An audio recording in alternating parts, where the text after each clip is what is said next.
વર્ષ 2014માં માલવીયનગર પોસ્ટે વિસ્તારમાં આવેલ વિનીત એન્જિનિયરિંગ નામના કારખાનામાં એક મર્ડરનો બનાવ બનેલો હતો અને આ મર્ડરનો આરોપી ગોવિંદ કાલુરામ ખાન જે મૂળ નેપાળનો વતની છે ત્યાંથી પછી નાસી ગયો હતો.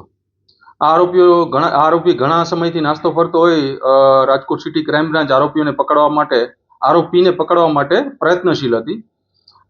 ત્યારબાદ રાજકોટ સિટી ક્રાઇમ બ્રાન્ચ પીએસઆઈના માર્ગદર્શન નીચે એએસઆઈ જલદીપસિંહ વાઘેલા, સુભાષભાઈ ઘોઘારી, સંજય ખાખરિયા તેમજ મહાવીરસિંહની ટીમને એક ટેકનિકલ સોર્સ તથા હ્યુમન ઇન્ટેલિજન્સની મદદથી એવું એક ચોક્કસ બાતમી મળી હતી કે આ આરોપી તામિલનાડુ તિરુનવેલીમાં કામ કરી રહ્યો છે.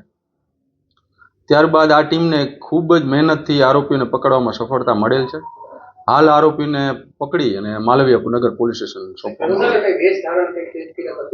આ આરોપીને પકડવામાં ખૂબ જ મહેનત પડી હતી અમારી ટીમને, કારણ કે આરોપી તામિલનાડુમાં કામ કરતો હતો. ત્યાં એક લેંગ્વેજ બેરિયર આવતું હોય છે, ત્યાં કોઈ હિન્દી બોલતું નથી અને ઇંગ્લિશ પણ ખૂબ જૂજ માણસો જ બોલતા હોય છે.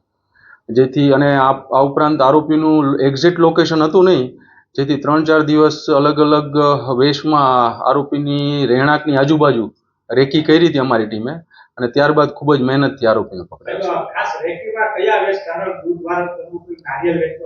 નારિયેલ વેચવાનો ને દૂધનો ને એવા બધાનું મેં જોયેલ, એવા વેશ ધારણ કરેલા.